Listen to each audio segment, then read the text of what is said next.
ओंकारमिन्दुषयुक्तं नित्यं ध्यायन्ति योगिनाथामृतं नारायणो नमः। ओंकारेश्वर भगवान की जय।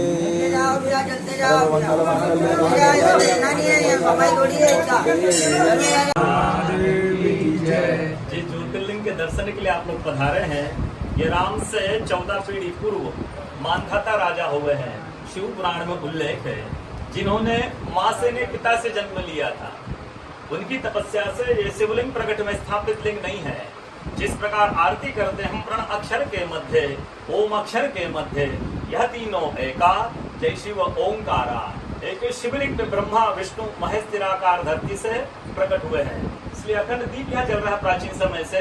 एक ही दीपक में 3 बातियां जलती है, ब्रह्मा विष्णु महेश की। 12 ज्योतिर्लिंगों में शयन आरती होती, पूरे 12 ज्योतिर्लिंगों में शयन आरती होती है।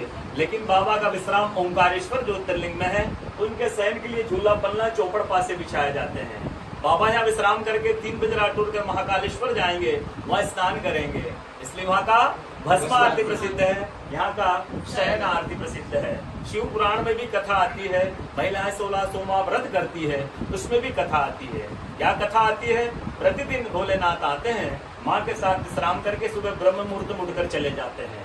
एक दिन जब भोले बाबा माँ के साथ पधारते तो माँ पुजारी से पूछती, पुजारी हम विश्राम के लिए जा रहे हैं, चौपड़ पासे में किनकी जीत होगी? पुजारी बोलते हैं कि आज ही भोले बाबा जीतेंगे। ऐसा बोलकर पुजारी घर चले जाते हैं।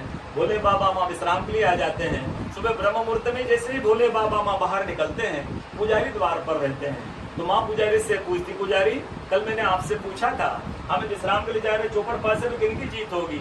आपने कहा भोले बाबा जीतेंगे। बोले भोले बाबा नहीं, मैं जीती हूँ। माँ ऐसा बोल करके उनको श्राप दे के चली जाती है। उनके तुरंत पश्चात अप्सराएं शिवलिंग पे जल चढ़ाने आती हैं। तो अप्सराएं पुजारी से पूछती, पुजारी अस्वस्थ क्यों हो गए? आप तो ठीक थे। फिर पुजारी बताते हैं, प्रतिदिन भोले बाबा माँ के साथ विश्राम के लिए आते थे, वो सुबह ब्रह्म मुहूर्त में चले जाते थे।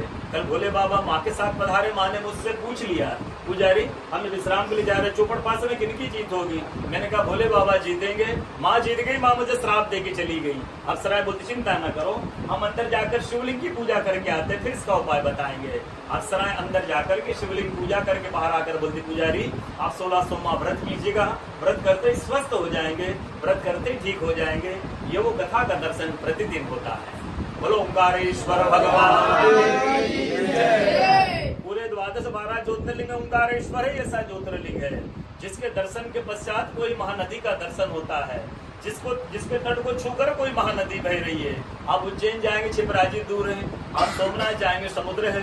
आप काशी जाएंगे, गंगा जी दूर है। लेकिन ओंकारेश्वर ही ऐसा ज्योतिर्लिंग है जिसके दर्शन के पश्चात कोई महानदी का दर्शन होता है। वो महानदी है रुद्रदेहाज विद्महे मेघलकन्याज धीमहि तन्नो नर्मदा प्रचोदयात्। भगवान शंकर के देह से पसीने के बूंद से निकली है माँ नर्मदा। भारतवर्ष में जितनी नदियां हैं, सब नदियां उत्तर दक्षिण दक्षिण उत्तर की ओर बहती है, लेकिन माँ नर्मदा उदय से अस्सी की ओर बहती है, पूरब से पश्चिम की ओर बहती है। भारतवर्ष में जितनी नदियां हैं उनमें नर्मदा ही नदी ऐसी है जिसके जितने कंकर हैं सब शंकर हैं। नर्मदा पुराण में ये भी कहा गया है कि नर्मदा जल के स्पर्श होने से जो शिवलिंग बनता है उसको डायरेक्ट ले जाके पूजा कीजिए, उनको प्रतिष्ठा की आवश्यकता नहीं है। नर्मदा जल स्पर्श होने से वो स्वयं प्रतिष्ठित हो जाते हैं। वहाँ के नर्मदा का जो शिवलिंग का महत्व है, अयोध्या में रामलला जी की जब स्थापना की गई थी उस समय नर्मदा का 2.5 फीट का नर्मदा का शिवलिंग राम जी के साथ अयोध्या में स्थापित किया गया था। कहा गया है कि रेवा तटे तपम कुर्यात मोक्षदायिनी गंगा। कलयुग में आपको तप करना है, नर्मदा किनारे जाइए। कलयुग में आपको मोक्ष चाहिए तो गंगा किनारे जाइए। रेवा तटे तपम कुर्यात मोक्षदायिनी गंगा। रेवा तट के जो एक संत का अनुभव बताता हूँ, तपस्वी संत का, जो वर्षों से नर्मदा किनारे रहे, नर्मदा जी का आराधना के, नर्मदा की तपस्या की। जब वो देखते हैं सुबह ब्रह्म मुहूर्त में एक कोई माई आती है और नर्मदा स्नान करके लौट जाती है। संतों को जिज्ञासा हुई, मैं वर्षों से माँ को देख रहा हूँ, वर्षों से जो नर्मदा स्नान करके लौट जाती सुबह ब्रह्म मुहूर्त में, कल मैं माई आएगी, माई से परिचय पूछूंगा। जैसे 3 से 4 बजे ब्रह्म मुहूर्त में माई नर्मदा स्नान करके लौट रही थी, संत ने देखा माई नर्मदा स्नान करके लौट रही है।